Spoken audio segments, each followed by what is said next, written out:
Labadiena, mėly Panevėžio muzikinio teatro bičiuliai. Su jumis projektas Teatro DNR, kuris yra skirtas Panevėžio muzikinio teatro 30 metų jubiliejui. Šio projekto rėmuose mes kalbamės su teatrą kūrusiais, kuriančiais, prie jo ištakų prisidėjusiais kūrėjais, atlikėjais. Ir šiandien kalbinu su dideliu džiaugsmu ilgametį teatro režisierių, maestro Nerijų Petroką. Sveiki, Nerijų. Sveiki, gyvi. Kas jums yra teatras? Gyvenimas. Gyvenimas ir hobi, ir laisvalaikis, ir darbas. Jūs taip pat esate ir pedagogas, ar ne? Labai didelę jūsų gyvenimo dalį sudaro ir pedagoginė veikla. Papasakokit truputėlį plačiau, iš ko tas jūsų gyvenimas teatro kontekstuose susideda. Istorija labai gili ir tolima. Aš pats svajoju vaikystėje būti architektu. Paskui norėjau būti mediku. Paskui galiausiai likimas taip sudėliojo, kadangi sovietmečiu man buvo prigrasinta, kad aš neįstosiu į jokią aukštąją mokyklą saugumiečių. Mes juos šiek tiek apgavom, aš įstojau į meno sritį. Ir kadangi tapau dainų dainelės konkurso laureatu, tai į dainavimą muzikos akademiją tuometinį konservatorijai 18-metis, tik baigęs vidurinę mokyklą, patekau be parengiamųjų kursų, nes vėlgi grėsė armija, kurioje vėl, kaip sakė vyresni ir pedagogai, ir giminaičiai, kurie toj srity žinojo, kad manęs laukia Afganistanas ir galbūt negrįžtamai. Dėkingas esu maestro Vaclovui Daunorui už tą pagalbą išvengti kai kurių šitų pavojų. Jo tam tikra globa pavyko tas apeiti pavojingas rifus, kaip čia pasakyti, gyvenimo.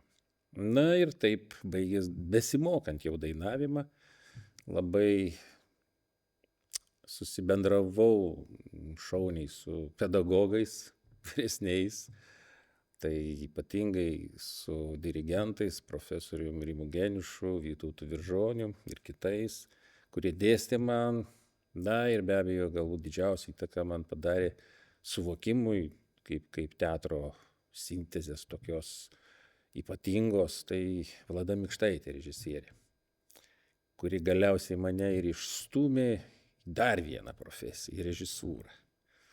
Tai pagrindė tie du krikštatėviai, maestro Rimantas Geniušas ir Vlada Mikštaitė buvo mano krikštatėviai kitai profesijai, režisūrai. Baigiau Peterburge, grįžau į Lietuvą, prasidėjo pertvarkos sąjūdis. Žinoma, ten visokios politinės peripetijos, kada vėliavėlę nešiojau studijų metais, tai egzaminai būdavo nukeliami 3 mėnesius vėliau, kad kaip diskvalifikacija kažkokia. Bet čia buvo meškos paslauga, jie atsirūgo tai, kadangi mano pristatymus režisūrinius susirinkdavo minios. Kodėl? Kodėl mane taip tremė? Ir sulaukdavo labai gerų įvertinimų profesinėje srityje. Buvo siūlymų, kvietimų likti Peterburge, likti Rusijoje bet kuriam mieste, ir į Kazanę kvietė baigus, bet sakiau, man reikalinga, aš noriu Lietuvai atiduoti ir aš ruošiausi, kadangi ir su ministerija buvo taip kalbėta, kad sugrįžus, nes tais laikais reikėjo gauti leidimą antrą kartą studijuoti, negali taip savo įstoti į kitą aukštąjį mokslą. Bet ir buvo grasinta, kad jūsų Lietuva, ką jie čia dabar šakojatės, bus tuoj nutrinta nuo pasaulio žemėlapio ir taip toliau. Na, kažkaip įvyko kitaip ir aš džiaugiuosi, kad mūsų Lietuva išliko ir tie žmonės beje, kurie grasinė, jų nebėra gyvųjų tarpe. Tiesiog likimas, matyt, karma tai pasivijo, kad tas dar covidas pašienavo ir kiek girdėjau, sudėtingai šeimomis tiesiog yra išėjusi į Anapilį. Va, tai tokios peripetijos įžanginės čia, gal ir kaip sakyt, per tolimos, bet tas gyvenimo grūdinimas suformavo tam tikrą ir požiūrį į profesiją, ko tu nori, ko tu sieki. Šitos profesijos labai bijojau, sakykime, režisūros, nes mačiau, kaip dirbama aplinkui, sovietmečio ta botago maniera, tas principas diktatoriškas, ne tai, kad diktatoriškas, tai yra žeminantis principas, kuris beje dar šiandien išlikęs mūsų teatruose, kai kuria prasme. Nes pirmą sakinį išgirdau profesinės paskaitos, reiškia, susitikime, tu taip, aktorių padaryti turi kvailiu, durnium, tada tu jį galėsi valdyti. Man tiesiog atšoko. Bet čia ar nėra visos sistemos mentalitetas? Taip, tai čia va tas yra, aš sakau, atsiprašau, aš su durniais ir nemasančiais nenoriu kurti teatro, nereikia. Tada tave durnium padarys. Sakau, kodėl? Jeigu aš nesu durnius, nebūsiu durnius, kas gali padaryti? Viskas priklauso vėl nuo tų. Ir va tas visas kova buvo jau studijų metais. Kova dėl profesijos tam tikrų kriterijų, etinių normų. Tiesiog teko su pedagogais dantimis rauti savo supratimą. Ta, ką noriu daryti, statyti neleidžiama, tas visas. Bet buvo profesorių, kurie priešingai palaikė mane ir iki šiol turiu palaikymo, subendraujant, pasidalinant kažkokiais dalykais, kas vyksta pasaulyje ir taip toliau.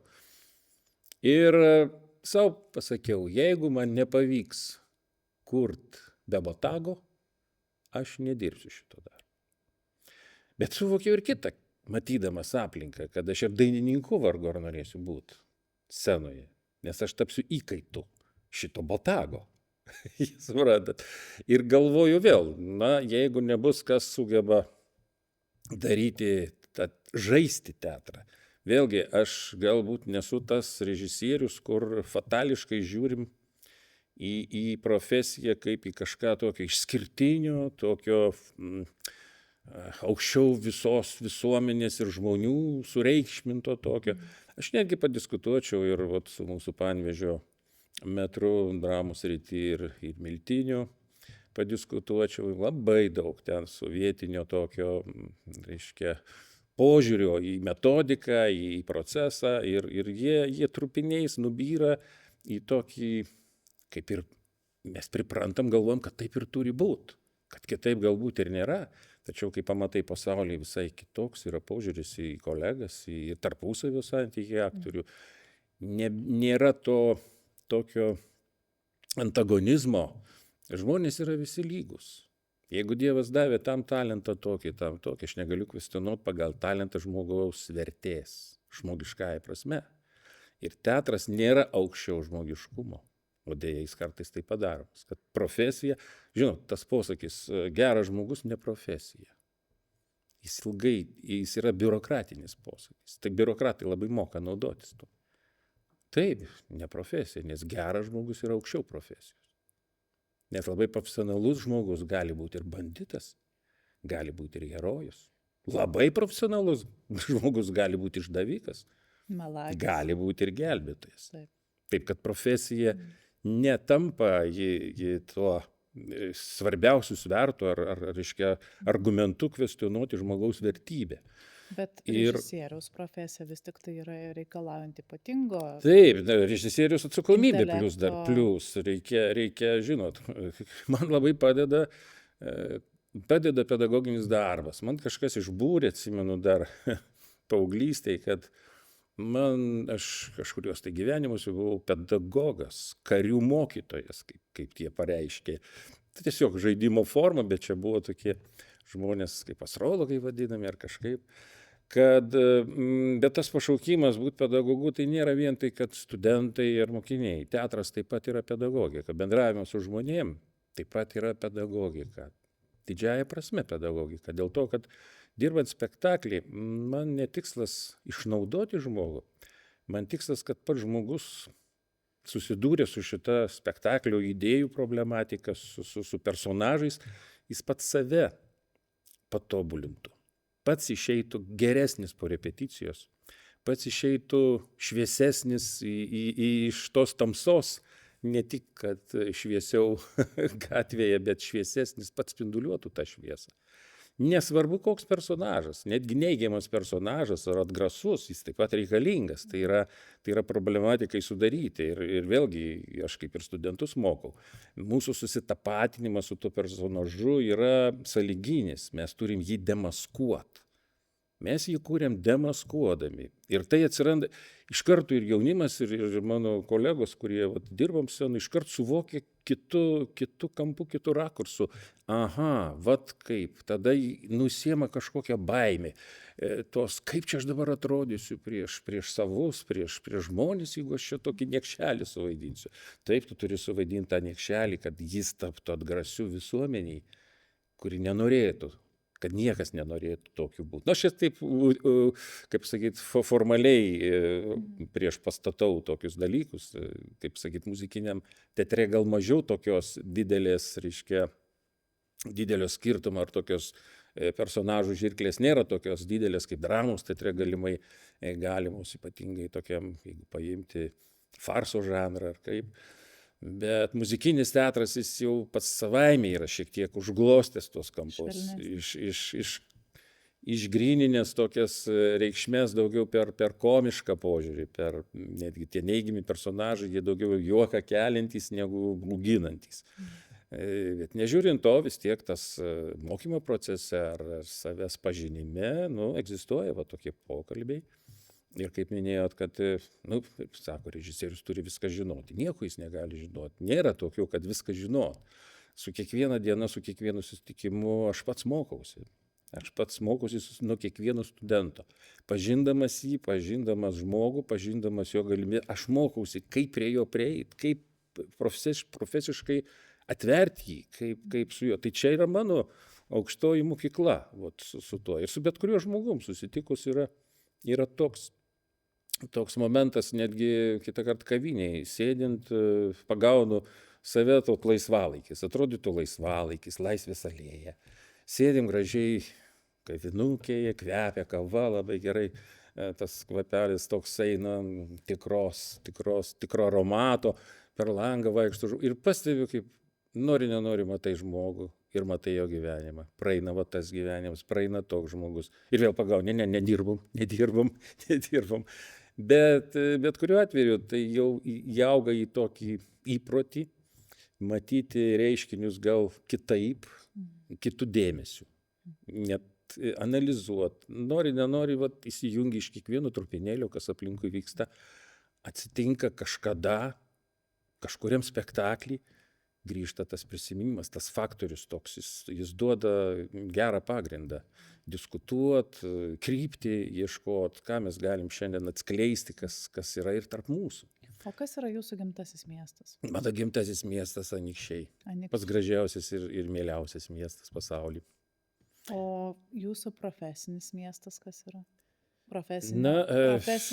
Profesinio augimo aš net nepasakyčiau kaip miestu, bet aš iš vienos pusės, tie mūsų laikinoji sostinė ir Vilnius ir Kaunas, sostinė laikinoji Kaunas ir Vilnius, sostinė dabartinė, tai profesinės dėl to, kad ten dėstau. Ten yra aukštosios mokyklos, Lietuvos muzikos ir teatro akademija, Kaune Vytauto Didžiojo universiteto muzikos akademija. Tai tie viestai ir yra kažkoks tai toks pritraukiantis stabiliai, nuolatos mane ir laikantis tokiam savišvietai, savęs vedimui kartu su jaunimu.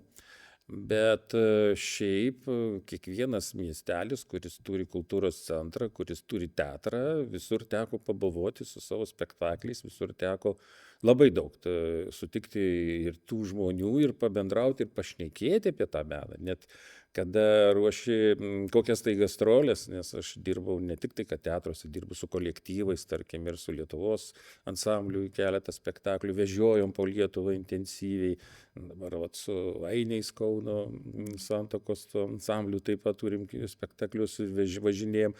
Tai atvažiavus į bet kurį kultūros centrą, darant pasiruošimą spektaklio, kaip rodysim, prieš parodymą yra tie žmonės vietiniai darbuotojai, kurie susidomi, oi, čia to paprašė, čia ano paprašė, o šito nepaprašė padaryt, o kaip čia bus, neįpratę ir vis taip atsiranda, kad laukia kažkokio tokio įsakymo, gal kažkokių reikalavimų, kurie neįgyvendinami, taip su tokiu baugumu susitinka, o išsiskiriam labai gerais draugais ir atvažiuokite dar, atvažiuokite vėl, liekam kartais ir po spektaklio pakalbėt, kas jau spektaklyje pačiam parūpo kažkokie momentai, kaip čia kas, ir labai įdomu, va ta mūsų kabutėse provincija, ji yra labai žingeidi. Ir tas labai šaunu, man tai labai inspiruoja, va, tas Lietuvos paprastas miestelis, kuris dabar taip gražiai susitvarkė. Atvažiuoji per Lietuvą, aš kaip sovietmečiu būdavau, pravažiuoji, tai dulkės ar vienam ar kitam, o dabar visur ir grakštu, ir švaru. Visko dar yra, žinoma, tobulumų ribų nėra, bet žmonių žingeidumas tas yra išlikęs ir gal jis net ir auga. Dabar jie laisvesni ir pasakyti, kaip, kas, ko norim. Mes gal nesupratom, patiko, nepatiko, jie vis tiek vertins taip. Bet va, ta energetika, kada jie mato iš scenos, kada eina tarp aktorių kažkoks, na, ne tai, kad susirepetavimas, bendrystės, vat, vienumos scenoje, spektaklyje, buvimas, egzistavimas komandai. Tai nėra kažkuri žvaigždė, kuriai visi kiti tarnautų ar kažkaip, kaip paprastai būdavo įprasta operos teatruose, muzikiniuose. Nu, yra iškilus balsai, yra iškilus talentai ir atsiranda, Primadonos. kad tai primadonos, primarijai, kuriems, nu, lyg tai turėtų visi kiti tik sudaryti foną. O aš stengiuosi daryti taip, kad kiekvienam, net ir menkam vaidmenėlį žmogus išryškėtų, personažo nėra nesvarbaus. Be vieno personažėlio kažkurio tai spektaklis stovi, jis nevažiuoja. Visi yra svarbus. Ir aišku, nėra tos lygybės, kad aiškiai, visi vienodai, sakykime, būtų vertinami. Yra sudėtingi vaidmenys, yra personažai, kur ne kiekvienam lemta, bet tai neturi būti, kad, reiškia, nekreipsim dėmesio ar kažkaip tai atsiesim, išskirsim kažkokiu būdu, kad tai taptų, na, tarnystė tam tik ir vienam ar kitam reiškiniui tokiam iškilesniam. Šaunu, kad tai yra, bet spektaklis yra. Ir būtent komanda, kada yra, žmonės kitaip ir priima. Už tai man svarbu, prieinam jau prie šito teatro, kas čia man buvo labai svarbu, kad su maestro Vidmantu Kapučinsku, kai jis mane pakvietė darbuotis kartu, imtis, reiškia, bandyti kažkokiais būdais tęsti tas mėgėjiško teatro tradicijas, šiek tiek kilstelt galbūt į profesionalesnį tokį lygmenį, tai įjungiant studentus.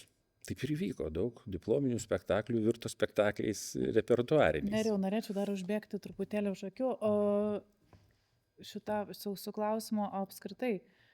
Pirmas susitikimas su Panevėžiu, kada jis jūsų gyvenime įvyko? Ir kokiom aplinkybėm? Su Panevėžiu, tai matot, mano tėtis yra panevėžietis, jis nuo Ūtos kaimo. Jūs turite Taip, mano šaknys, seneliai, aš nuo vaikystės Ūtos kaime praleisdavau vasaras, čia pat dabar aplinkelis, ten kaip tik daro lankstą į apvažiavęs, reiškia, ir ten du ąžuoliukai likę toj laukimiai, tai yra vartelių vieta, tvora, buvo varteliai į kiemą, melioracijas, reiškia, tie grioviai, turėjo nukelt namus, bet ačiū, paliko tos berželius ir aš dar tėtė esu kažkada atsivežęs į juos aplankyti Rugių lauke. Tai nuo vaikystės tas Panevėžys, čia siaurukas traukinukas į Panevėžį, tai buvo tokia pramoga vaikams ir ypatingai žiemą, kalėdos būdavo, taigi einam iš ryto anksti, keliamės, o gyvenam netoli, kaip tik matosi geležinkelio stotis nuo mūsų kiemo, ten pusę kilometro gal tik tai daeiti. Bet mums atrodė ilgas kelias vaikams ir tas dar šaltis toks žieminis traukinukė, ne taip šilta. Na, ir atvažiuodavom į didelį didmiestį, tai yra pirmasis mano gyvenimo didmiestis, kur užuodžiau tą stiprų dūmo tvaiką, dizelinio dūmo, tai traukinių stotis, kai tie platieji, didieji garvežiai dūmina ir iš karto vaiko, reiškia, pasąmonė įgyjasi tas, iškyla kvapų ir kvapas nuo skerdyklos, nuo mėsos kombinato. Susimaišo čia keli kvapai.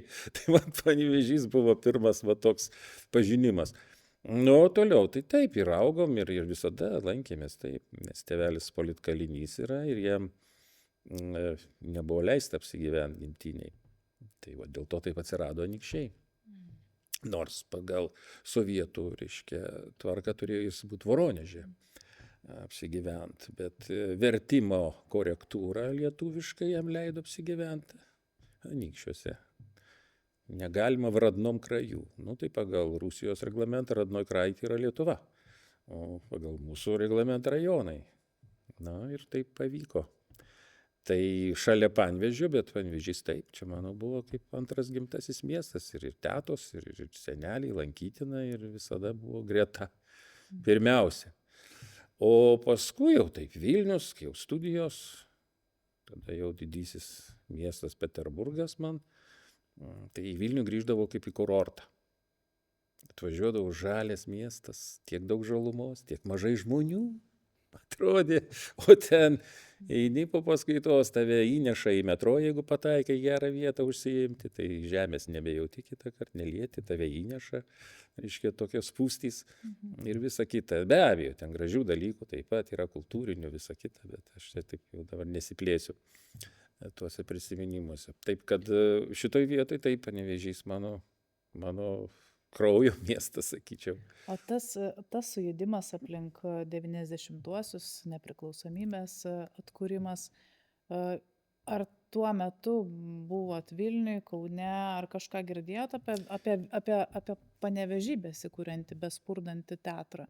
Ne, Be tuo 5 metu minučių profesionalų. nelabai girdėjosi, nes aš tuo metu, aš baigiau 69 metai, man diplominis spektaklis buvo, reikėjo rinktis Vilnių, čia siūlė ir Vilnių, bet aš pasirinkau Kauno miestą ir visos jos tokios, žinau, dirbom ir paradoksas tas, kad buvo jau kai mes pradėjom dirbti, tai tos ekonominės blokados, tie grasinimai Gorbačiovo, tai kaip repeticijos metu išeinam pavalgyti į laisvę iš teatro, pikiruoja šitie reaktyviniai lėktuvai virš mūsų bombonešiai, ir būdavo, atsimenu, pranešta, kad ramiai laikytis, visą kitą, ir taip einam, kalbamės su kolegomis, o čia virš galvos į tave skrenda ir staiga pakyla, skrenda ir pakyla. Grįžtam kartą, apsuptas teatras automatininkų, neįleidžia. Vadovas vėl skambina, ten ieško kaip kas, kad mes čia tokiam aplinkoje. Ir būdavo scenoje repetuojam komedijos žanrą. Ir staiga būdintis televizoriuką, tą šilelį žiūri, kas vyksta. Spaudos rūmai puolami.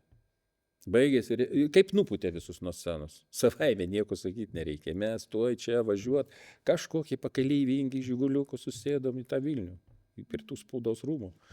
Lėkėm. Ir paskui vėlgi tas repeticijos visą laiką vyko va toj atmosferoje, o padarėm labai gražų, simpatišką, komišką spektaklį, turint omeny, kad tais laikais laikraščiai išeidavo tik 1 ar 2 puslapių. 2 ir 1 puslapio. Ir mums, ir Respublikos buvo toks laikraščių puslapis. Pirmam puslapį ir Lietuvo, tada Komjaunimo tiesa lyg tai vadinosi dar, man atrodo. Ar jau Lietuvos rytas, dabar nepamenu, bet pirmuose puslapiuose buvo pažymėta apie mūsų premjerą. Tai buvo, kad kultūrai šituo metu būtų skirtas dėmesys ir nuotraukos įdėtos, viską, tos lapeliuose, kurie išeidavo ten visiškai skurdžiai ir vis tiek duotas skirtas dėmesys, kad kažkoks reiškinys. Kaune, tai tas ir tokiom aplinkybėm labai įdomi patirtis visapusiškai sugebėti ir toj komedijoje, reiškia, egzistuoti esant visai gyvenimiškam stresui. Visiškai stresui, nes visi ant adatų. O keliaukim dabar į pirmą jūsų pastatymą muzikiniam teatre. Kaip užgimė šitas bendradarbiavimas, draugystė ilgametė, vėliau virtusi, ir koks buvo pirmo kūrinio pasirinkimas jūsų ir kokie įspūdžiai pirmieji, kai pravėrėt šito teatro duris?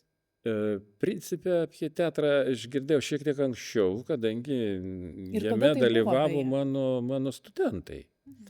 Tai čia jau pirmas spektaklis, kuris įvyko jau kaip mėgėjiško teatro, tai man atrodo, Vida Taurinskaitė tuomet dalyvavo, Giedrius Žalys, vat jie studijose. Kaip profesionalaus gal. Taip, taip, jie jau atvažiavę čia dainavo ir tik tiek, kad aš tai buvau susijęs daugiau dar su Kauno muzikiniu, tas katedrai vedėjau daug darbo tokio, kad žinau, kad laisvo laiko tai tuo metu visada nėra taip jau daug, bet labai atima daug biurokratiniai dalykai to laiko, kurie labiau pamatai, kad va čia nespėjai ar čia kažkokių tai dalykų biurokratinių atlikti ir reikia naktimis dirbti. Bet aš jau žinojau, kaip kažkoks reiškinys vyksta, bet nebuvo tokio įsigilinimo. Ir kaip aš suprantu, galite įsivaizduoti, vyksta mano paskaita muzikos akademijoje, tada buvo tokie tretieji rūmai, apgriuvę ten, byra lubos, virpa grindys, Gedimino prospekte, netoli nuo centrinių rūmų, tokioj išversta siena, kad du kambariai sujungti į tokią auditoriją, mes dirbam operos studiją ir staiga pasiprašo kažkokie du žmonės pabūti paskaitoj. Atėjus man praneša, kad reiškia, ar administratoriai ten, ar būdinti, kad nori. Sakau, gerai, prašom, čia gali. Ir vat atėjo, atsisėdo, man nepažįstami, susisveikino, viskas. Ir vyksta paskaita, jie stebi tą paskaitą. Galvoju, vyresnio amžiaus, nei studentai, nei žurnalistai, spėlionės, kas čia gali būti, paskui prisistato po paskaitos, kad esu teatro direktorius. Ir Rita kartu, Neveraitė. Tai va taip ir taip, kaip čia ar būtų galima, ar domautumėtės, mes norim čia tam spektaklį padaryti, kažką aptarsim. Sakau, jeigu sugebėsiu įsiterpti į savo planuose, bandykim, nes yra dar ir Kauno muzikinis, ir čia visokie projektai. Tai radom tos bendrus taškus, tada sprendimą apie repertuarą. Ir tas repertuaras sutapo su mūsų kažkokiais studijų darbais. Šiek tiek mes esam bandę, bet vėlgi tai buvo tik epizodais. Ir Vidmantas pasiūlė, sako, tada Balius Savojime, sako, taip kaip ir būtų toks niekur neinantis dabar spektaklis ir mums prieidant tinka ir dėl orkestrinės medžiagos, ir dėl sudėties mes gal rastume. Ir taip įsijungėm ir kai aš atėjau į šitą teatrą, jau man patiko aikštė. Atvažiavau, kokia graži vieta. Čia ta bažnytėlė, čia tas pastatas, spalva tokia įdomi jo buvo tuo metu. Ir tebėra. Kino teatro, aš taip galvoju, Rožinė pantera, tai jau šmaikštu kažkiek. Ji dabar netokia ryški, dabar pablaukusi, tai kiek kita įgavus atspalvį. Ir paskui buvo pristriesta, tai tie padaryti viskas, jis iš pradžių tai visai buvo toks, reiškia, įspūdis kaip kino teatro, kaip man ir pasakė, kad čia kino teatre, ir tada maestro labai čia aprodė visus, kaip čia daryta, išpasakojo, man taip uždegė tokį azartą, kai sužinojau, kaip tas žmogus ant savo pečių, savo rankom kovojo ir tiek pavojų tais laikais, sakykime, su tais mafijoziniais reiškiniais visokiais, kas aplinkui sukosi, visiems įdomu, kas čia darosi, kaip čia darosi, gal čia parduotuvė statosi, gal čia kas, žaka. Visi norėtų pasipelnyti tą progą. Ir buvau sužavėtas, buvau priblokštas tokio pasiaukojimo, tokio pasišventimo, kurti ir egzistuoti. Tada kažkaip dar labiau savo pasakiau, turim suremti pečius, turim, azartas yra tikrai. Ir man patiko, kad turėjau kūrybinę laisvę. Ta prasme, laisvę, kad kviesim, ką kviesim, kaip kviesim, kad nesivaikysim žvaigždžių pavardžių, kad leisim jaunimui pasirodyti scenoje, kad reiškia teatrą formuoti tokį repertuarą, kuris būtų pajėgumo atitinkantis. Taip pat galvojam apie žiūrovą, kasgi mus lankys, ir jau taip jau buvo tradicija, žiūrovo teatras kaip ir turėjo Na ir paskui pradėjo važiuoti autobusais, jeigu ir iš Vilniaus atvažiuodavo dvieaukščiai autobusai ir iš kitų rajonų, tai labai džiugino, kad spektaklį užpildė scenas. Aš atsimenu nepaprastai įdomų reiškinį, kai mes būdavo čiagi repetuojam, taip surinkti netaip lengva tos artistus, visi buvę mano studentai akademijoje. Vieni anksčiau baigė, kiti vėliau, kiti dar besimokantys. Tai pamenu, mus čia apnakvindindavo, tai bendrabučiuose čia vienos mokyklos kitos. Reiškia, man tai teko kažkada net ir viešbutį kažkuriam tai pernakvot. Pagal galimybės viskas vyko. Ir atsimenu, kad po naujų metų čia viena premjera vyksta, būtent Baliaus Savojoj. Maestro prieina taip, per repeticiją sako, išpirktų ir antrą spektaklį. Tiek skambučių sulaukiau, kad sako, va, pilna scena, nu ir galėtumėm kitą, bet šitiek skambučių. Ir nugirdo, atrodo, kad Deivis einamas pro šalį. Kaip kas? Tikrai? Šitaip? Tai gerai, gal galim parodyti? Nu, galim parodyti, tai pabandyti, reikia visus praklausti, ar gali jie kitą dieną pakartot, būt čia, užsilaikyti Panevėžy. Taip, visus suorganizavo, visi galim, niekas nesuplanuota, visas ir paskelbė, ir įsivaizduokit. Per tą patį vakarą bilietai buvo išpirkti ir antram spektakliui. Tik tai buvo kita bėda. Deivis beorganizuodamas kitus pamiršo, kad jis įsipareigojęs kitą dieną yra koncertą. Ir aš ryte atsikeliu, per langą mačiau jo mašiną. Aikšteliai stovi ten, reiškia, degaliniai. Staiga ta mašina važiuoja. Galvoju, nuvarė. Aš jam skambinu telefonu. Sakau, palauk, čia pats ankstyvas, gal 8 valanda. Jis man iš mašinos, maestro, aš tuoj grįšiu, nuvažiuosiu į Marijampolę, kažkur koncertas. Tas sako, pirmą kartą gyvenime pažeidžiau taisyklės taip stipriai greičio.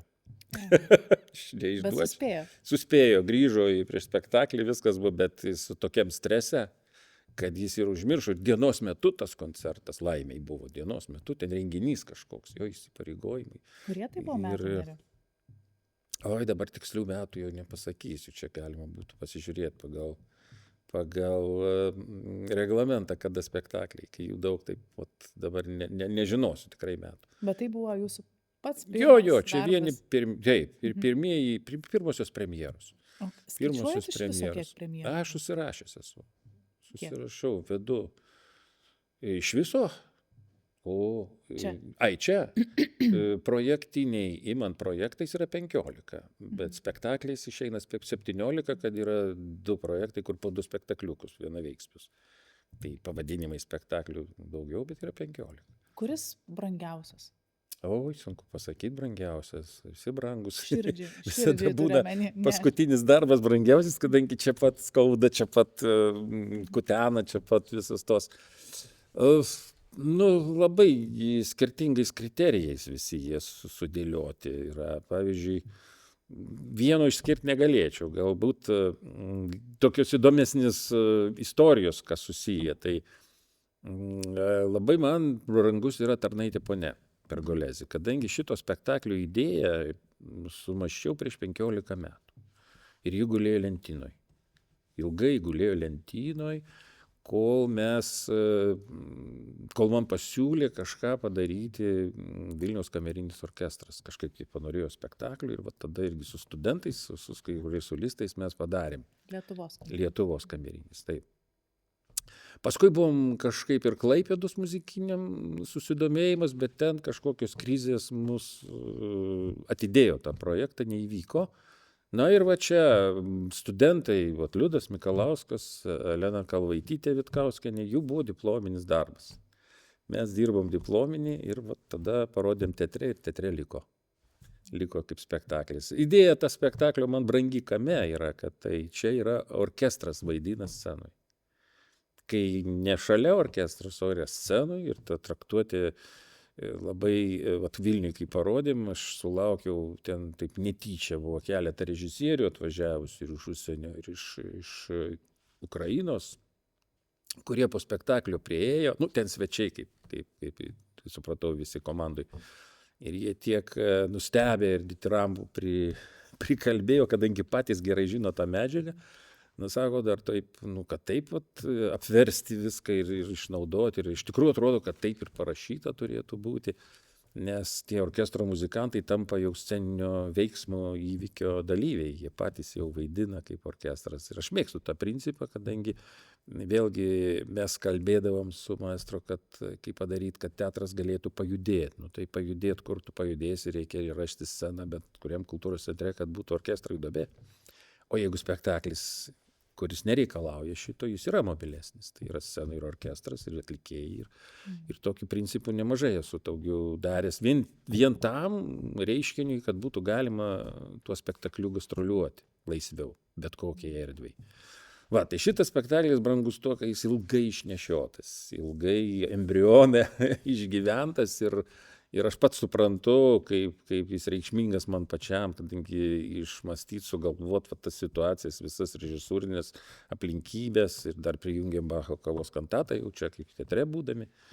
Va, o kitas labai toks daug pareikalavęs tokių emocijų kūrybinių įdomių, tai galbūt Svajonių sala, kurią man padovanojo autorinės teisės Austrijoje būnant, svečiuojantis pas dailininką Friderį. Svečiuojantis atvažiavo, man nepažįstamas žmogus. Tiksliau, jis ten išprovokavo tokią vakaronę, suėjo žmonės prie stalo, vaišinomės, man kažkaip gitarą įteikė. Sako, žinau, kad groji, taip ir padainuok. Sako, aš angliškai nedainuoju, nesupras, nedainuok lietuviškai. Nu, aš kažkaip nenorom. Pradėjau dainuot, pradėjom grot, žiūri, jie visi dainuoja tas dainas. Lietuviškai. Ne lietuviškai. Aš ten dankso kažkokias, tai populiaras, pradėjau prisiminti. Nu, niekad taip nesu, kaip sakyti, nekoncertuojantis, tik mėgėjiškai savo. Ir pradėjau pritart dainuoti, tik paskui, kai visi išsiskirstė, Frideris man sako, ar tu žinai, kas čia buvo? Nesuprantu. Suprantu, kad kažkaip muzikalų žmonės, nes iš karto jie priėmė. Tai čia sako, taip, to teatro vyriausia galva, nuo teatro virbalitmeistrė, čia jau dabar, ten buvęs prodiuseris, ten orkestro kažkoks vadovas, ten tas, aš tik tai silpna darosi, galvoju, tai, o kaip aš tada atrodo? Labai gerai. Sako, viskas labai gerai, aš tau specialiai nesakiau iš karto. Tai va, ant rytojaus atvažiuoja vienas iš tų žmonių su tokia didelė mašina, tarp kitko rožinė spalva, Kadilakas, didžiulis, senovinis, jisai tuose serpantinuose pirmin atgal išsisukinėja, jis negali išlenkti. Ir ateina šmaikštus, linksmas, oi, taip malonu, ir taip jisai tokius supakuotas 2 banderolės sunkės įduoda man. Čia sako, 2 mano dėdės spektakliai. Štolco. Operetės. Imk ir statyk. O aš jau žinojau, kad kažkada dirbant dar Vilniui, buvo ketinimai Vilniui pastatyti kažką iš Štolco operečių. Labai didelės, brangios autorinės teisės, atšoko noras. Norėjo Kaunas. Irgi nepavyko dėl nesusikalbėjimo. Ir aš iš karto automatiškai statyks. Tai aš taip labai ačiū, bet aš tikrai neturėsiu pajėgumų ir finansinių išteklių, kad aš galėčiau tą. Nereiks, čia dovana. Pakviesit į premjerą ir mes atsiskaitę. Kaip sakau, tai taip, sakau, čia viskas, jokio autorinių, aš, sakau, čia dovanai. Paskui vėl taip pradėjau galvoti, kaip aš čia dabar, iškart man Panevėžio muzikinis. Galvoju, smalsu, dar nežinau kas, o jau smalsu padaryti. Sakau, bet mes, vėlgi, turiu tokį įsipareigojimą teatrui, kad mes vis tik lietuvių kalba, kadangi žiūrovai ateina gana provincijų įvairių ir mes norim gerbti žiūrovą ir daryti, kad suprastų tą. Tai išverskit. Aš su libretistu pašnekėsiu, nes žinau, kad už libretą dideli pinigai dar mokėti reikia. Ir jis viską tą sutvarkė. Ir tada vertimas tas visas labai buvo įdomus procesas. Tokių senovinėje kalboje, ten pritaikyti išryškinti tuos reiškinius, kas ten vyksta ir surasti tam tikrą žodį, buvo tiesiog labai. labai įdomus, kūrybinis ir ilgas ir įdomus darbas, neleido miegot, tiesiog vat, jaučiau tą azartą, pulsavimą, atrodė tvinksi kraujagyslės sprande, kai atrandi ir dar aš pats, kai dainavime irgi kaip ir profesionalu laikau save, tai ieškai mažo to žodžių, ieškai, kad tas būtų patogu tam balsui, ta nata, tas skiemuo, toj natoj būtų patogus dainuoti, kai jis Vokaliai, ane? atskleistų vokaliai, nes vokiečių kalba priešingai ten uždarinėja daug kur. Ir malonu buvo, kai išgirdo, reiškia, jis paskui šitą spektaklį, kaip skamba, sako, sako, aš niekad negirdėjau, tai paprašė jis dabar savo, reiškia, dėdės tą muziejų, tą libretą paėmė lietuvių kalbą ir sužinojau, kad nusisamdė lietuvių kalbos žinovą, kad perverstų jam į vokiečių kalbą ir sužinotų, ar tikrai aš išverčiau teisingai, ar čia nėra kitas tekstas, nėra kitas siužetas. Ir vat, viskas buvo labai palankiai priimta. Tai va, tai šitas spektaklis turi tokią labai ryškią istoriją. Turiu dar vieną, tas pavasarinis paradas, kuri dar nerealizuota yra, bet irgi dovanotas jo reiškia, tos teisės, kad galim kažkada kažkur padaryti. Va, o taip, dar kitas labai man artimas ir galbūt įvairiom spalvom toks iškentėtas buvo spektaklis Procese ir artistam šiek tiek kitokio potėpio reikėjo savęs atskleisti, išieškoti, tai buvo Mano puikioji Ledi. Ir su scenografija mes čia turėjom sužaisti, gi žino, teatras neturi erdvės, aukščio nėra, nepasikelia štangos tos, reiškia, iki viršaus. Ir va čia surasti visada problematika buvo, kaip rasti scenografinį sprendimą, kai negali nieko nei nuleisti iš viršaus, nei pakelt, nei panaikinti. Ir išvažiuoti į šoną nėra kur, nei į gilumą, nei į šoną. Ir ieškai tokio sprendimo, galvoji, kad, vėlgi dar ir pinigai, kiek gali tam išleisti. Tai šitoj vietoj, va tas spektaklis ir sprendimus savo, nors čia mes kiek tai susikivirčijom su dailininku scenografu, jam tai nebuvo priimti, jis norėjo statišką daryti, aš suskaidžiau tos segmentus ir jie judėjo scenui, jie tapo kaip dalyviais, važinėjančios konstrukcijos, keitėsi planai, staigiai galima spektaklį rodyti be pertraukos. Praktiškai visada galima keisti. Na ir svarbiausia, tai yra atlikėjų va toks kilstelėjimasis profesiniai srity visų be išimties ir choro artistai čia turėjo tokių charakterinių personažų, kad malonu buvo, kai atvažiavę iš Kauno buvę artistai, kur Kaune dainavo senosius spektaklius, jie taip važiavo su tokiu žinojimu, kaip turėtų būti ir sulaukti iš jų komplimentų, man buvo taip pat miela, kad sako, mes nesitikėjom, kad jūsų teatre, mes jau skaitėm, kad mes jau ten buvom dievai šitoj srity ir taip galvom, pažiūrėsim, ką mažiukai daro, ką tas Panevėžiukas čia mums pateiks. Ir malonu buvo sulaukti labai tikrai tokio nepataikaujamo, bet tikro įvertinimo, pasvarstant, panalizuojant situacijas, kaip tas, kaip čia, tai vėlgi vertinga yra prisiminti ir tai tada supranti, kad kažką gerai gal ir sukom į tą pusę. O kiek jums kainavo vidiniai tų resursų gal, ar nebuvo dėl to kartais ypatingai liūdna nuolat turint ieškoti kompromiso tarp idėjos, noro ir galimybių, kurios čia vis tik tai... Tai šitas kompromisas čia neišvengiamai persekioja visada, tu žinai, su kuo...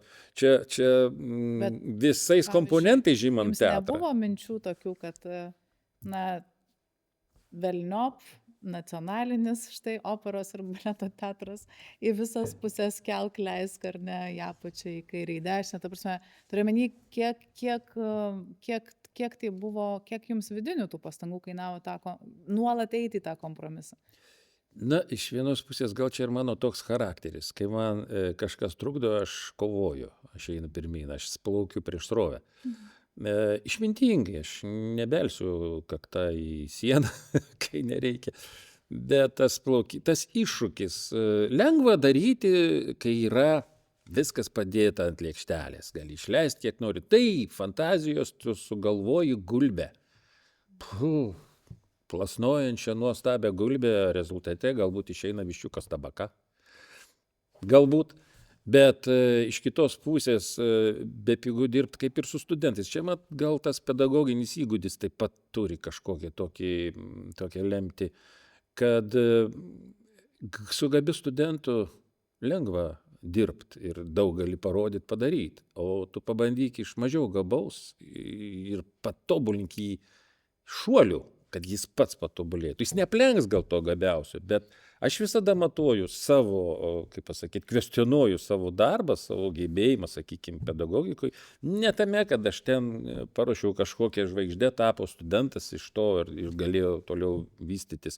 Bet daugiau aš žiūriu į tą vidutinėsnį, kuriam kažkas trukdė, kažkokie kompleksai ir jisai padarė tokį didelį žingsnelį, žymiai didesnį negu tas gabus padarė žingsniuką.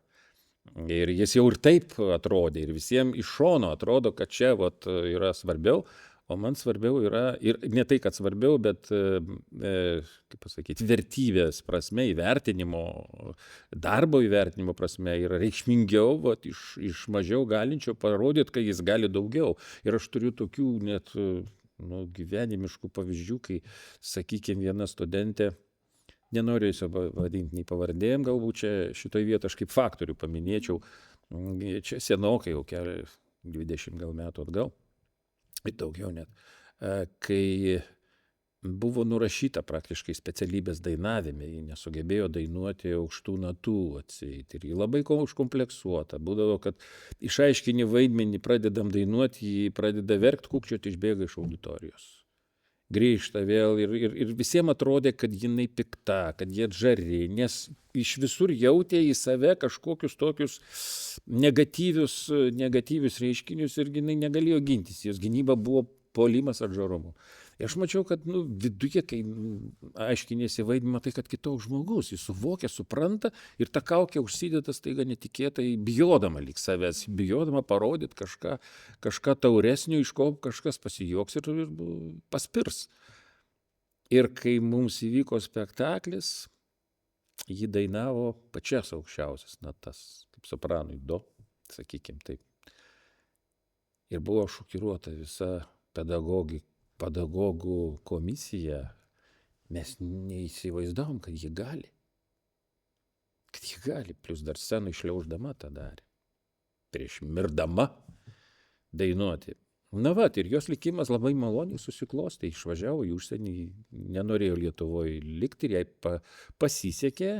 Ir tapo primadona, ten vieno iš teatrų Austrijoje ir pilietybę gavo, ir gastroliuoja, ir būdavo taip Japonijoje 12 spektaklių, atvažiuoja į Lietuvą, atveža afišas man parodyti, pasidalyti tuo džiaugsmu.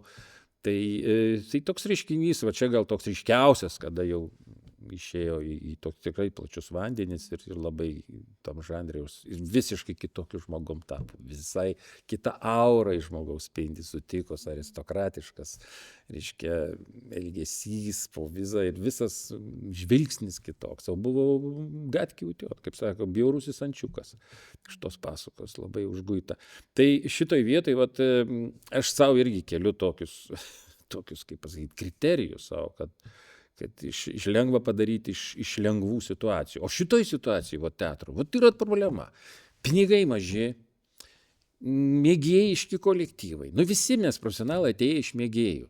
Nėra gimusio profesionalo. Visi buvę mėgėjai, ir kas iš to duoną valgo, tampa profesionalu. Kiti valgo iš kito duoną, bet galbūt talentingesni net už tos pačius profesionalus yra. Tai aš pažįstu keletą vairuotojų tolimųjų reisų, kurie turi tokius operinius tenorus, kad neišvarysiu į sceną. Jie skaito, kad tai čia nevyriškas darbas. Nors kolekcija automobilyje, operos vien tik tai, reiškia, įrašai yra taip, reiškiniai tokie. Ir šitoj vietoj tas teatras man buvo iššūkis be abejo, erdvė nepasiduodanti, kvadratas, komplektacija teatro žmonių, kur turėtų būti, reiškia, darbuotojų, nėra sukomplektuota, viskas iš šono. Ir tai, kai mes pradėjom daryti, kai pamačiau, kaip praktiškai ant moterų pečių ir pavaduotojos, ir įjungti į darbą visi, ir kasininkės, ir budinčios, ir gembininkės, ir tos, kur visi įjungti. Ir čia atsirasdavo kažkaip 2 siuvimo mašinos iš kažkur, reiškia, toj rūbiniai. Per visą naktį jos kala, dirba, siūna, ateini į teatrą, dažų kvapas, ant grindų piešiniai, dekoracijos gaminamos, moterys klupom, aukštos moterys, gražios, stotingos. Kaip sakydavo, toks anekdotas buvo, ateina į parduotuvę, į senukus pirkt, reiškia, mums taip, ten kanalizacijos vamzdžių, ten vazonų, ten ką, kasininkė klausia, kam jums čia tas reikia, nes dailiai atrodančios visos išsipūstė. Teatrui, tai, nes asortimentas keistas, kaip čia dabar moteris gali pirkti. Va tai šitas pasišventimas, kai kasoje sėdi moteriškė, kuri bilietus ten laukia ateinančių parduoti ir ant kelių išsivinėja vėduoklę, tarkim. Kiti visur kažkur knibžda, kažkas paskirstyti darbai. Vat koks entuziazmas. Ir tai buvo vėl šokiruojantis gerąją prasme. Negali nei trauktis, negali nei bėdovot, kad čia nėra, čia tik pagelbėti ir džiaugtis, kad tai egzistuoja kaip toks reiškinys. Todėl ir scenografija žinoma sunku, mes dar neturėjau, iš karto idėją turėjau, reikėtų projekcinio aparato teatrui, nes ilgai taupom, kad būtų galimybė tokia kažkiek paįvairinti, reiškia, dar nekokybiški tie ir aparatai, ne iki galo, nes nebeperstatysi. Buvo projektas, galbūt vadovas minėjęs buvo kaip patobulinti teatrą, padidinti sceną ir aukštis, ir visi balkonėliai atsirastų, viską. Bet tas krizės finansinės, tas pasaulinės tiesiog nepagelbėjo ir čia viskas jau nuėjo į praeitį, tokia gilesnė. O šiaip tai aš iš karto suprantu ir dėl to nei kiek neisterikuoju, kaip sakyti, nepergyvenu. Ir dėl to darai tokius sprendimus, tokius traktavimus, kurie šitoj erdvėj taptų harmoningi, įsitektų ir turėtų žiūrovai paveikumą, kad tai vis tiek būtų teatras. Nu, tai kaip? Nu, vėlgi aš studijuojant irgi tas Stanislavskio įžymus pasakymas, patiesė kilimėlį, išėjo aktorius ir įvyko teatras. Taip kad nes kaip stebėjot gyvenimą, technologijos atsirandančios, jos pradeda kai dominuot, teatro dvasia ir dingsta. O kas yra teatro dvasia jums? Teatro dvasia yra aktorius, žmogus, dainininkas. Muzikiniam teatre taip, čia yra, kai dažnai yra ta diskusija, laikmečiais keičiasi, kas svarbiausias. Kas šis svarbiausias, ar dainininkas, ar orkestras, ar susireikšmint kiekvienas gali. Ar režisierius, ar kompozitorius. Ne, tai yra svarbiausi visi, tik tai kaip ir yra sintetinis žanras, čia jau ne mano išsakyta ir Boriso Pokrovskio yra, ir Felsensteino, reiškia, vokiečių režisieriaus, taip, o sudėliotas muzikinis teatras, kad visos tos sritys, kurios ateina į teatro, turi kažką aukoti tam teatrui, ne save visą atnešti, bet iš savęs eksponuoti kažką, kas papildytų vienas kitą. Ir taip susidaro tas kubikas, rubikas harmoningas, dėl to, kad jeigu kuris pradeda dominuoti, viskas griūna, nebus tos harmonijos. Bet kaip bebūtų, kapitonas vis tiek vienas laive turi būti. Tai kapitonas, bet jeigu laivas be variklio, tai ir kapitonas nereikalingas. Žinot. O variklis yra tas, variklis yra taip orkestras, tai vis tik, muzikinis. O kapitono antpečius kaip pasidalindavot? Ar jūs labiau kapitonas būdavot ar dirigentas? Aš neturėjau antpečių. Muzikos vadovas. Neturėjau antpečių, vadovas tiesiog man deleguodavo tas pareigas turbūt. Kaip bebūtų spektaklio šeimininkas, taip jau tapo per laikmetį operos vystymosi, kad yra režisierius. Jis tampa su dirigentu kolegomis, bet, reiškia, traktavime, interpretacijų spektaklių yra režisūrinis dalykas. Lygiai taip, kaip vadovėliuose parašyta, tarkim, scenografų vadovėlį, pirmas sakinys bus, jūs turite įgyvendinti režisieriaus, reiškia, koncepciją, sumanymą, savo priemonėm dailininko. Choreografas taip pat.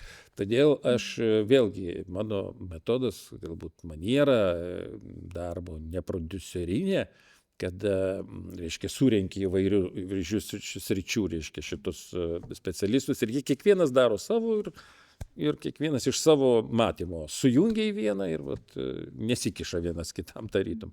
Ne, aš iš tų galbūt, kur man svarbu, kokia bus choreografija, sumastyti kartu su choreografu, svarbu kokia scenografija, svarbu kaip orkestras skambės, ką mes išryškinsim, muzikinė dramaturgija, viskas yra svarbu. Na ir aišku, svarbiausia atlikėjai, per kurių dvasinį virpesį ir ateina tas visas akumuliuojasi į pirmgalį, sakykime, to laivo, jeigu kapitonaut. Tai šitoj vietoj visas dvasinis virpesys, idėjos visos yra per atlikėjus. Jau čia dainininkai ypatinga vertybė, kur labai svarbu. Kad surasti. Man lengviau galbūt yra ta prasme pažinti ir žinoti, kas, kai paimi kūrinį, jau maždaug aš jaučiu ir žinau, kas galėtų kurį vaidmenį įprasminti taip, kaip aš matau, nes nuo studijų metų aš visus jau pažįstu. Ir mes augam kartu ir matau galimybės kiekvieno, ir polinkį, ir todėl man yra lengviau teatre, sakykime, iš karto pamatyti toj plejadoj visų atlikėjų. Atrankom netikit? Atrankos labai būna, kartais ir atsitiktinumų gali būti, gali ateiti žmogus tą dieną tiesiog neturėdamas ar geros formos, ar kažkokie stresas, o iš tikrųjų gal jisai atstumtas, o vaidmenį galėjo būti idealus. Nes su kiekvienu vėlgi tenka dirbti individualiai, nes yra bendros repeticijos, bet kito eina individualūs dalykai, kol susiformuoja tas vaidmens perspektyva ir tada jau susijungiam. Partneriavimas tas vėlgi, aš stebiu, dabar išduosiu tokią paslaptį gal, bet jau tiek to, jau daug metų praėjo galima. Mes taip sutarę buvom, kad dėl žvaigždžių nebuvimo, tai aš stebėjau naujus atėjusius jaunimą ar jau dainuojančius, kaip jie elgiasi su kolegom, kaip elgiasi kaviniai, kaip elgiasi su aprengėjom, kaip elgiasi čia teatre. Taip, su paprastai žmonėm. Ar tai yra poza, aš čia svarbiausias, ar tai yra mes visi draugai, mes visi vienodai reikšmingi ir vertybė kiekvieno darbuotojo. Ir kada atsiranda tas pozos personažas, mums tokie artistai nereikalingi tampa. Yra ko pakeisti, atsiras toks. Nes čia ir yra, man svarbiau ta energetinės švarumas, tikrumas, tyrumas tarpusavyje. Kad kiekvienas stovėdamas užkulisį, matydamas kolegos scenoje, laikytų kumščius už jį. O ne lauktų kažkokio tokio, dabar jau aš išeisiu, tai nureigsiu visus ir būsiu dėmesio centre. Tai šitas dalykas man netinka. Ir todėl aš dažnai ir su studentais dirbant, sakau, ne pažymys čia jums svarbiausia, o svarbiausia, kiek jūs iš savęs pareikalausit, kiek jūs tobulinsit save. Jeigu tik dėl pažymio, tai ne tas sritis. O jeigu norit augti, čia nėra ribos, kada sustosit augti sustosit, kai nebedainuosit.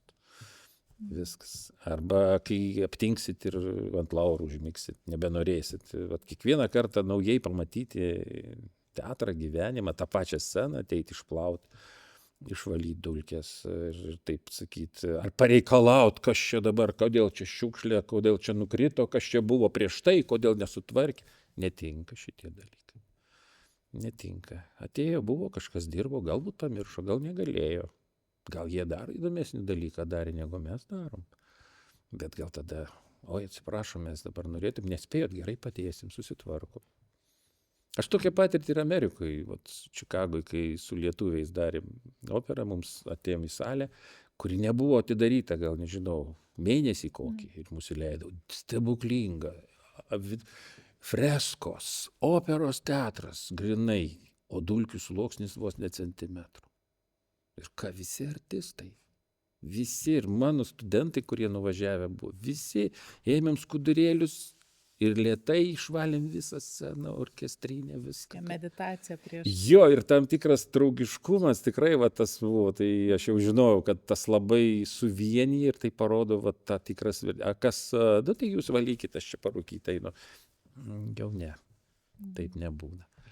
Taip, gali būt, galbūt, koncertus ar kur, bet mes visą laiką ėjom tą liniją. Tokią laikėm, kad man svarbiau yra žmogiškas faktorius, nes vertybė yra žmogus, o ne pats teatras.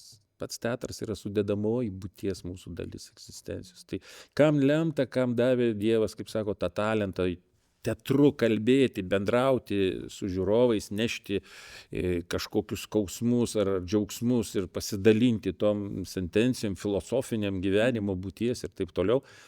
Tai nereiškia, kad tu turi būti aukščiau tų žmonių, nereiškia, kad tu pats turi kažkoks susidievinimo daryti kažkokį personažą.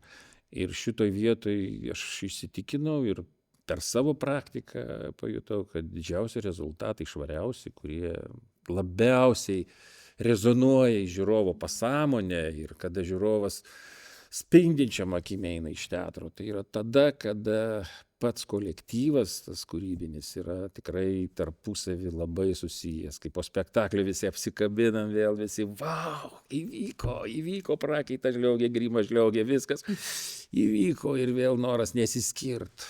Kaip sunku išvažiuoti, o reiks. Tai tokį komandinį pasiekti nėra sunku, bet ir nelengva. Nes būna ir visokių priekaištų, būna ir visokių laiškų, kad kodėl manęs nepaėmėt, kodėl čia aš būčiau geriau padaręs, ar ten taip, ar ten koks globėjas ar įtakingas žmogus paskambina, tai kodėl čia dabar šitą taip galėjot užimti ir tavo, tai čia būtų buvę. Nes, čia būtų buvę, taigi yra kur, nueikitgi kiti teatrai. Čia ne valstybinis teatras, čia municipalinis teatras, vienintelis toks Lietuvoje. Ir mes jūsų žvaigždėm neturim tokių honorarų. Visaip tenka atsimušinėti, taip. Aš nukentėjęs, tam tikrą prasme, ir mano karjera yra, kaip pasakyti, yra žlugdyta ne vieną kartą iš aukštų postų.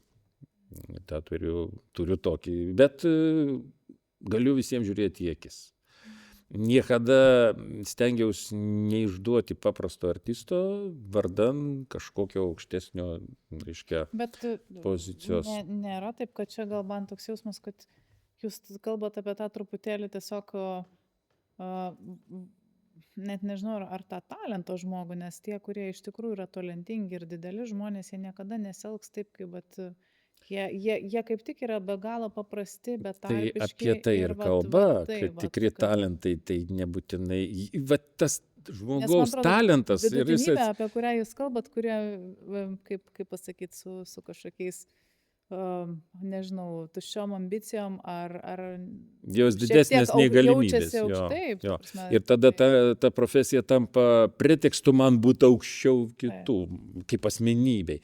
Tai čia ne talentas, čia jau yra amatas. Amato pasiekmė, ne be talento, be gabumų, ta prasme, gabumus, taip aš skiriu, talentas ir gabumas, nes talentas tai visada yra paprastas, žmogiškas ir suprantantis savo trūkumus. O gabūs egoistai, jie nesupranta, kad jie dar toli gražu nepasiekia savo net galimybių ribos. Nerijau, dabar noriu peršokti tokį, nežinau, laikinumo gal temą.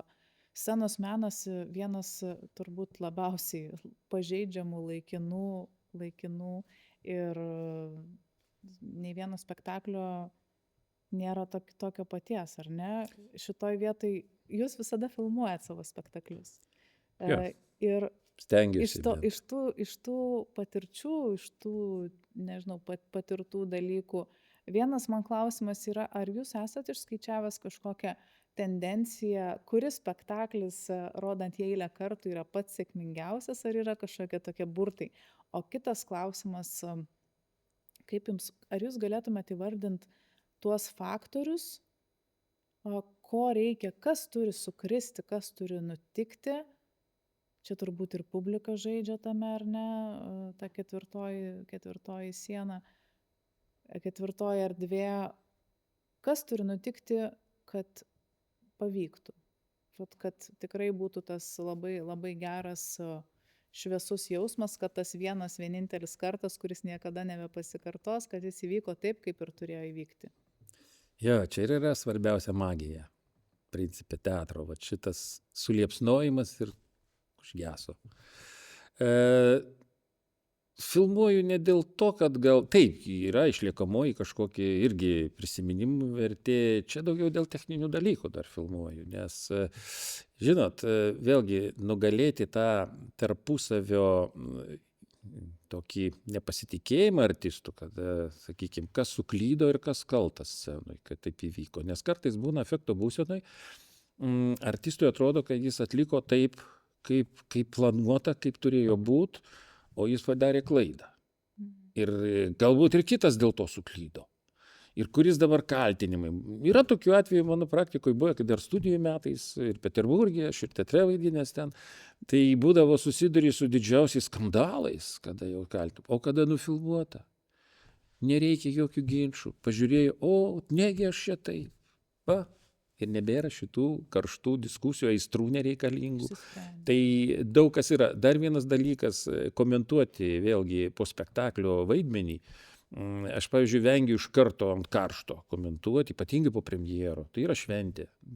Turi išlikti tas aura, ta, na, galbūt Pasiekto rezultato. ne tai, kad nesutepta, bet nesujaukta va, tų nesėkmėlių, kokių tai, kas įvyko scenui, nes tai yra įvyko. Vis tiek įvyko, kaip vienaip ar kitaip mes turim šansų kitam spektaklį kažką tai pasitvarkyti. Ir aš niekada nediskutuoju apie vaidmenis, apie spektaklį iš karto po spektaklio. Turi praeiti tam tikras laikas. Ir prieš kitą jau spektaklį, va, čia man yra patogu, paimi vaizdo įrašą ir atrenku tos momentus, kurie buvo slidus, pasikvieti individualiai tą ar vieną dainininką, sėdam kartu ir žiūrim.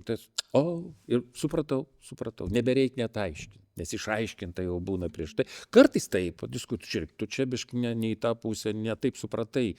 Jeigu šitaip daro šitoj vietoj personažas, jis tada negali būti toks, ar ten elgtis kitaip. Čia kito spektaklio šiek tiek. Aha, tada įrodai va taip, bet matant save, ir tada vėl kitas metodas, lengvesnis supratimas iš karto atsiranda tarpusavio ir su savo vaidmeniu personažui, artistui. O kitas taip, tas išliekamosios. O kas dėl sėkmės faktorių, nu čia labai įvairūs. Aišku, didžiausias faktorius, kai yra jautriausia galbūt yra artistams šalta salė. Žiūrovai. Ne salė, bet žiūrovai. Ta prasme atsitiktinis žiūrovas. Mes turėjom tokių patirčių įdomių, kur, tarkim, čia aš nebijau mesti daržą į pedagogų pusę, kadangi aš pats iš tos srities atėjęs turiu teisę kolegas biškelį pakritikuotą prasme. Būna atvažiuoja mokyklos, atvažiuoja mokinių, ten eilė, 2, ten 10 žmonių ir mokytojai šalia, mokytojos stebi, kad tik mobiliais nežaistų, kad tik čia nebūtų visa. Ir susitvarko, nebūna ten vaikiški spektakliai, tarkime, muzikos garsai ten tokie ar kažkaip. Ir viskas būna, mes nebijom šito žiūrovo. Vaikai kažkaip įsijungia ar vaikiškus dalykus. Bet vieną kartą buvo salė, kai buvo pedagogų šventė ar kažkas. Ir aš, kai iš galo filmuoju, aš matau visą salę. Tiek mobilių telefonų šviečiančių nesu nei vienam spektaklį matęs, kai buvo pedagogai susirinkę. Tai buvo atsitiktiniai. Tai atsitiktinis žiūrovas.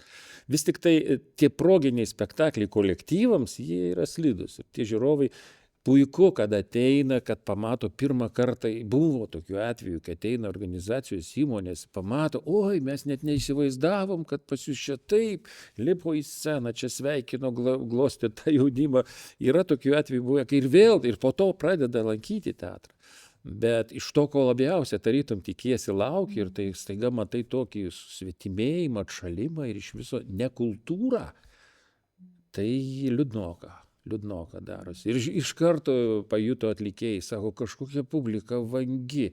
Ir taip jau duodi energetiškai. Jau atrodė, nu, vat jiems, tai mes čia atsiversim. Man čia vat Nu, irgi vat. tas labai įdomu atrodo iš vienos pusės, ar ne, koks paradoksas. Realiai tugi tik tai, vat ką ta publika gali daryti, jiegi tik sėdė, ne, jiegi nei ten šoka, nei juda kažką. Vat kaip jūsų manymu atlikėjas supranta, ar tai grynai tik tai, kada nuploja tarp po kažkokių numerių muzikinių, nes aš žinau, kad aš pati jaučiu, kada, ta prasme, tai publikai realiai nereikia nieko daryti ir tu jauti, kokia jinai yra. Bet vat kaip jums atrodo? Nu, vat plojimas tai dar ne faktorius Ne yra. faktorius, Čia aišku, nuo žanro dar priklauso. Tas, reiškia, komedijų hi ha ha ir šypsena ant veidų. Yra lyrinė komedija, kur užtenka, kad žiūrovas šypsosi. Ir yra bufo komedija, kur žiūrovas turi žvengti. Kvatotis. Ta prasme, pasiekti tada tikslą. Kvatotis turi. Tai, o yra, kur jis gali tylus sėdėti ir dar po spektaklio ilgai pasėdėti. Ir susivokti paskui, atsiprašau, jau baigėt, ir pradedam plot. Taip, kad čia vien plojimais neįvertinsi, bet yra tam tikras, vat, sakau, energetinis laukas, kuris... Ar tai ta akimirka tyloje? Taip, artimas, ar toks laukas, vis tiek alsavimas pasąmoninis jaučiamas salės. Vienu ar kitu būdu. Ir tas būna, kad kol įsijuda salė, pati būna, suvažiavo ten iš skirtingų kraštų žmonės be patirties teatre, nori plot, ai, kaip čia dabar daryti, neploja kiti, ai, oi, tylėk, ten tokia vyra žmona tramdo, kuriam ar atvirkščiai, kol tu čia dabar juokiesi visą laiką, iškia vyras sako, nemandagu, čia gal išsišokai.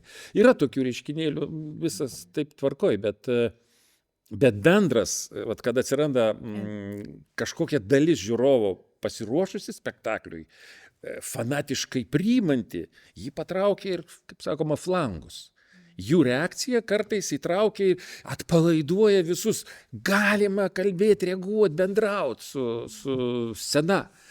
Ir kai dominuoja va šita dalis, ji išjudina.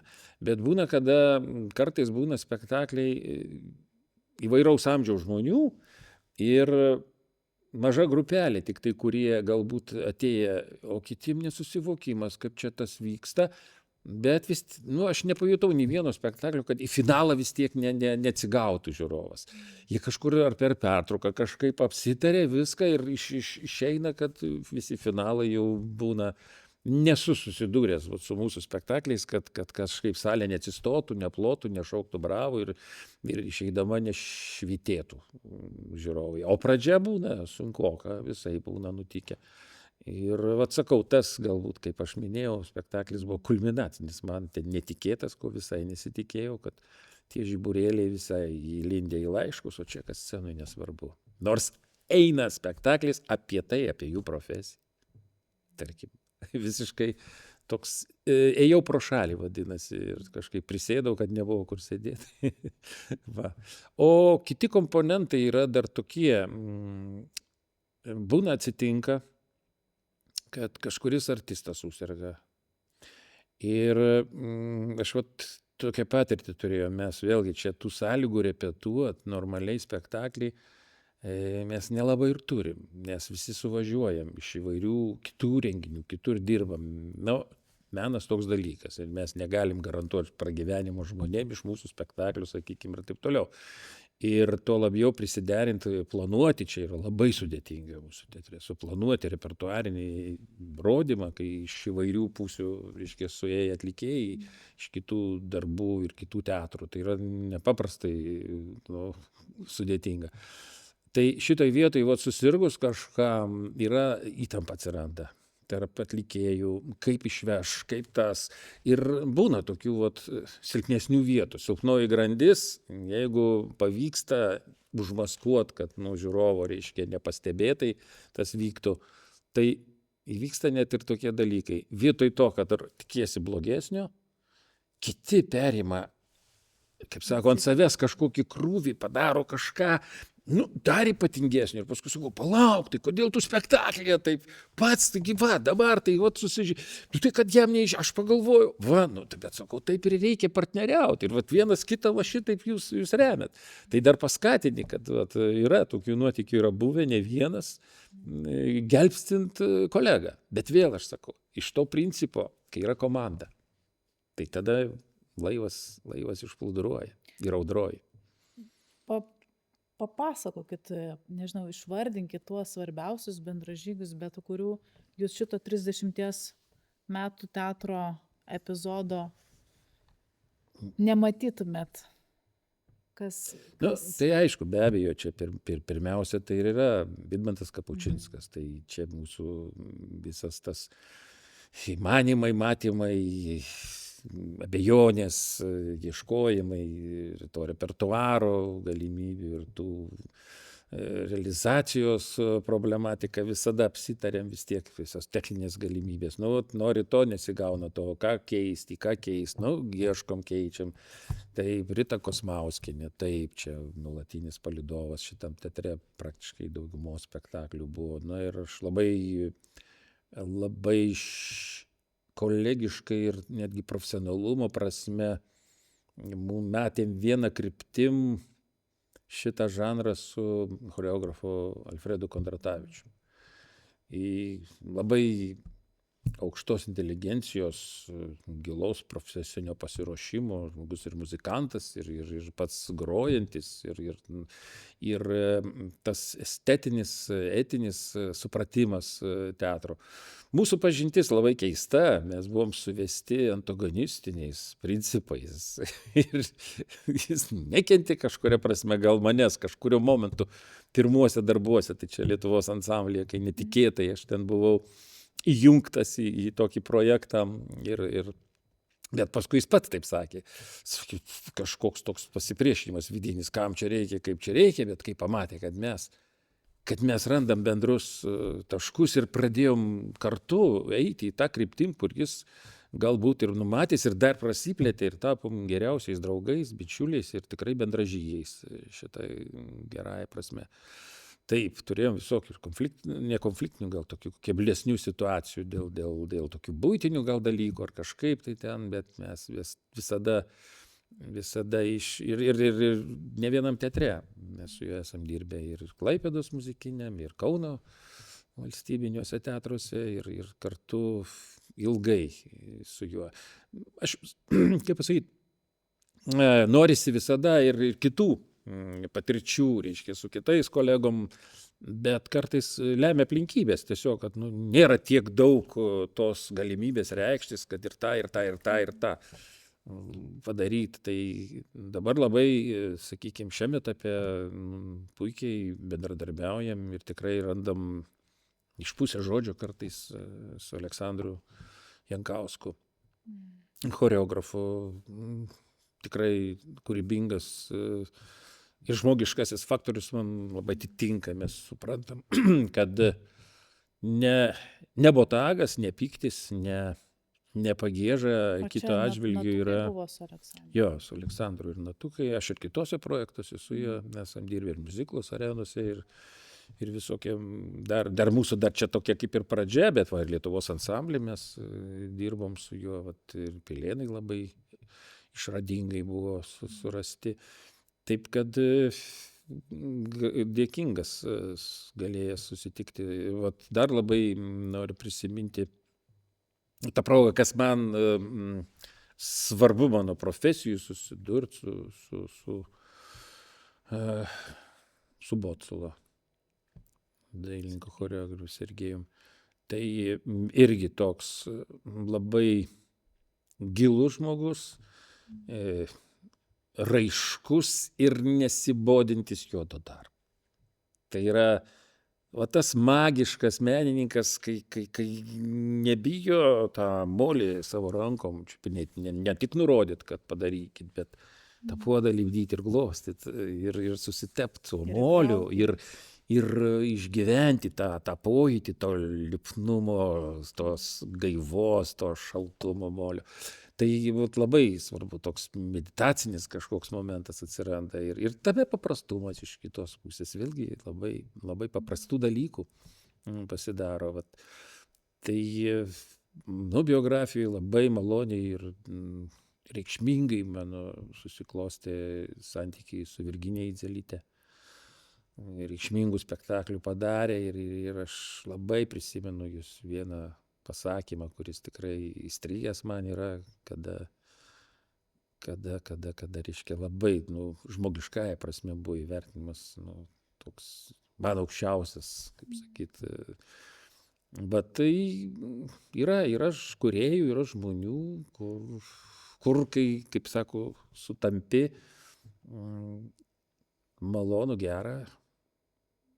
Galbūt, sakykime, mums ne iki galo vėlgi pavyksta dėl tų techninių galimybių, tai yra ribotumo ir finansinio ar kažkokio, bet vėlgi aš vertinu daugiau galbūt ir tą būtent procesą, kai žinai, kokiom sąlygom pradedi ir ką pasieki, pasidaro gera. Idzelytė kūrė su jumis čia? Ne, čia jau kitose teatruose ir Kauno muzikiniam, ir mes Klaipėdoj kartu esam dirbę. Čia aš apie savo, kaip sakyti, bendrai profesiją galvoju, kas įtakojo. Čia mes tokį tandemą turėjom, tas 15 spektaklių, 15 projektų, taip įvyko su tai žmonėm daugumoj. Geri prisiminimai, man šitas teatras tai yra kaip lopšys, tas gerąja prasme ateini ir šitiek metų bendradarbiauta ir kiekvienas pasitikimas prie durų, kiekvienas artistas, ar choro, ar muzikantas, tas šiltas susitikimas, apsikabinimas yra labai vertingas. Jūs Nerijau galit palyginti iš tikrųjų su kitais teatrais, ar tai galima sakyti, kad tai yra tas išskirtinumas šito miesto teatro? Taip, aš sakyčiau, galbūt maksimaliai buvo, kaip mes dirbom, man buvo šilčiausias čia momentas. Aš galiu pasakyti dar vieną tokį momentą. Vienas iš dirigentų čia dirigavęs pasakė, aš nesitikėjau, kad toks žingeidus orkestras. Aš jaučiuosi nepasiruošęs repeticijai. Kitam teatre visiems nerūpėtų tie dalykai, kas rūpi šitiem žmonėm. Aš kitai repeticijai pasiruošti turėsiu. Vienas kolega taip įvertino, tai yra didelis dalykas. Jis sukrėstas buvo, kad atvažiavau, galvoju, ir kartais tie vadinami profesionalesni valstybiniai teatrai, jie eina į tam tikrą rutiną, jie užtikrinti yra savo egzistencijų ir kažkaip tas nuramina, pradeda daugiau, kaip aš sakau, tas profsąjunginis toks kilimas blogąja prasme, kuris trukdo kūrybiniam judėjimui. Nes kūryba nekenčia, nepriima rėmų. Ir bet koks noras susisteminti kažkokius dalykus, jis neišvengiamas yra. Bet pati kūryba, pats polėkis, jeigu įkvėpimas pagavo tave šiuo momentu, tu neturi teisės daryti pertraukos ir šitą gulbę leist parūkyt nueit. Nes po to reiks pradėti iš naujo ieškoti ir nerasi jau šito pokylio. Apie tai rašė vienas japonų išminčius, kas yra kūryba. Kad čia sulygino su perlų ieškotojų, reiškia, darbu. Kas yra kūrybinės idėjos, minties ieškojimas, sako, ir kas yra pertrauka tame. Bet kodėl naktim dirba menininkai, jie įkaitę, jie dirba tol, kol jie padarys, atras suformuos tą mintį, kurios ieško siekia. Ir jeigu jis tik nueis pailsėti, jis gali neberast net nuo ko pradėti. Tai labai įdomus palyginimas su perlų ieškotojais, sako, jis panėrė. Ir tą įkvėpęs oro, kiek gali, ir tas pusvalandį, kiek jis nardo, mato jau tą geldelę, spindi tas perlas. Ir galvoju, jis čia, dabar įkvėpsiu oro ir grįšiu jo pasimti. Ir jis iškyla įkvėpti oro, padaryti pertrauką, grįžta. O kur ji buvo? Koordinatės pasimetė. Taip ir su kūryba. Va šitoj vietoj yra toks niuansas. Daug kur tose reglamentuose man nepatinka ir būna, kad va, ant pusė minties, pažiūri į laikrodį, baigėm mes išėjom, nu, tas formalumas nutraukė.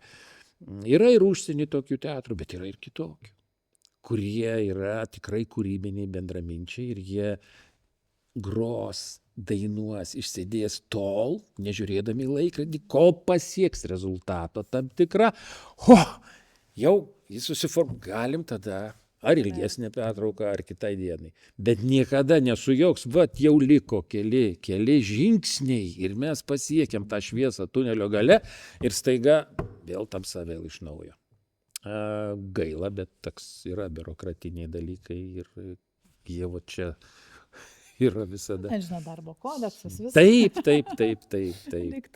Čia yra didžiausias galbūt toks skaudulys kuriant.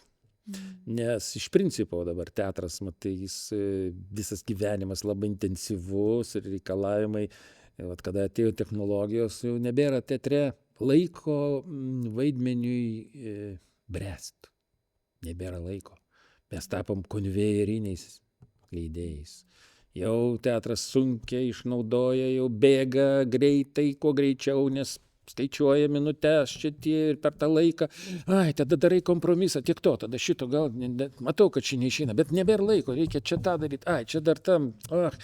Nu, tai aš susiduriu ir būna tokie momentai, jie galbūt skaudžiausiai, kaip sakyti, išlieka paskui ir matai spektaklį, vat čia silpna grandis, sau galvoji, vat čia truko repeticijų 2 galbūt, šitam artistui dar 1 galbūt truko. Na ir tada spektaklių eigoj bandai tą viską ištiesint stuburą, kuris galbūt palinkęs ir vat kai filmuoji, tai matai, kiek susikaustai yra premjeriniai spektakliai ir pamatai, kurie eina po kokių 10 spektaklių kaip jie. Bet aš dar kūrybiniai savo pradžioj susidūriau su tokia irgi nuomonė vienos iš režisierių, kai buvo pastebėta, sako, reiškia taip, spektaklis turi, išleidai laivą ir jis turi pats plaukt. Tu jau nebeturi kištis. Nu, bandžiau. Nesigauna. Kad ir kaip, ypatingai su jaunimu dirbant, kai neturi patirties, jiems reikia vis nuolat pakurt lauželį tą, kad ugnis degtų ir variklis eitų. Dėl to įsitikinau, kaip ir užsienį beje patirtis man patvirtino mano nuojautas, kur jau rimti teatrai, jie vis tik tai repetuoja, einama repertuarą labai rimtai prieš spektaklius. Su pilno atsidavimu surezonuoti į tą, prisiminti, kai jau atsiranda daug kitų vaidmenų, kai atsiranda kitose vietose spektaklius, eiti ir susikaupti tam, tą pačią dieną yra labai sudėtinga, o komanda turi susikaupti. O kur tas, tu čia irklą taip laikei, griebi vietoj to, kad ne tavo irklas, atsiprašau. Va taip ir tada, galima sakyti, žiūrovai to nežino. Galbūt mes užmaskuosim, nesupras. Bet iš esmės tai yra ydinga pačiam spektakliui kaip vibracijai. Ir tas sujaukia formalumas. Taip, nurytas skaudulį būna. Bet tas spektaklių skaičius, kuris yra tas sėkmingiausias, esat išskaičiavęs ar nesat? Kelintas spektaklis? Tai aš sakau, maždaug taip, kai kuriuose spektakliuose gal koks jau 8 būdavo laisvesnis. Yra buvę, su Baliu Savojom galbūt čia kaip tik buvo išskirtinis, nes labai toks ant didelio pakilimo spektaklis, bet nežiūrint to, jau pirmieji spektakliai buvo labai raiškus, sėkmingi, bet praėjus keliems metams dar atsirado naujų spalvų. Ir patys artistai biškį kitokie pasidarė, kitą gyvenimišką patirtį atsinešė ir patys. Ir vėl kitų spalvų, vis atrandi, nori, nenori, kiekvienam spektaklį. Ir netgi su tais, atrodytų jau trafaretiniais, labai aiškiais uždaviniais, vyksta netikėtojų lūžiai kitų rakursų, labai dažnai. Taip kad numatyti, kuriame žingsnėje tas įvyks, nėra sistemos. Čia nėra tokio tikslaus reglamento, čia labai priklauso individualiai ir nuo spektaklio žanro dažniausiai. Aišku, tie spektakliai, kur techniškai reikia galbūt daugiau tokio šokinio elemento ar koordinacijos sceninės.